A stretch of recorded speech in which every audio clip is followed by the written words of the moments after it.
L'un des maîtres mots de la communication aujourd'hui, c'est l'expérience. Et cette notion d'expérience est précisément l'essence du Palais de Tokyo, avec qui nous avons décidé de nous associer pour la première fois cette année. Donc le Palais de Tokyo, c'est quoi? C'est pousser chacun à dépasser le j'aime pas, c'est pousser chacun à s'immerger dans la créativité. Or, la créativité, celle qui dérange souvent avant de séduire, elle se cache souvent dans les interstices, là où on ne l'attend pas, vraiment. Est-ce que le travail d'une scientifique qui va se pencher sur la structure moléculaire des larmes peut être considéré comme de l'art? Est-ce qu'un informaticien qui construit des engins mécaniques à base de matériaux de récupération est un artiste?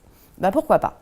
En fait, tout est question de regard, tout est dans la façon dont on accepte d'appréhender les choses ou les situations, dans cette faculté qu'ont les personnes physiques ou morales d'ailleurs à aller au-delà du connu et s'aventurer dans des territoires inexplorés.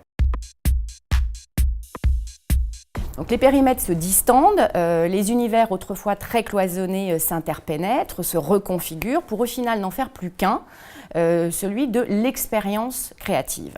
Alors cette reconfiguration des périmètres, elle existe bien évidemment dans le domaine de l'art, comme l'illustre magnifiquement cette exposition, le bord des mondes, qui consiste en fait à mettre en scène les travaux considérés comme artistiques, d'individus qui, eux, ne se vivent pas et ne se considèrent pas comme des artistes. Alors cette expo va confronter le public à la cuisine moléculaire, alors ça c'est un petit peu connu, mais aussi, et ça c'est beaucoup moins connu, le pouvoir émotionnel de l'eau ou les mathématiques existentielles.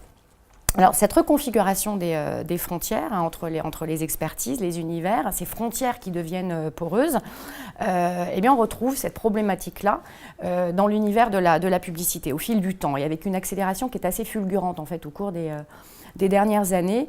La publicité s'est muée en une activité hybride. Alors, à la croisée de l'économie et de l'art, au départ, et puis aujourd'hui, à la croisée de l'art, de l'économie, de la sociologie, de la haute technologie et du big data.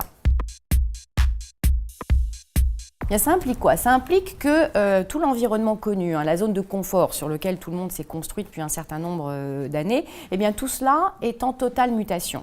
Alors ça concerne la publicité, on vient de le voir, mais ça concerne aussi les marques, ça concerne l'art, ça concerne les individus.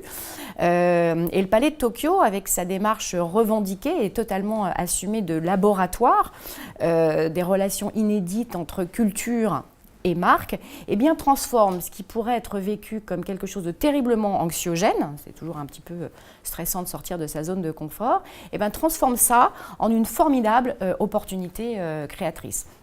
C'est en tout cas ce que nous, Macan, on y a vu, pour la raison pour laquelle on a choisi de s'associer au Palais de Tokyo et de les soutenir dans cette exposition Le bord des mondes pour contribuer à en faire découvrir d'autres.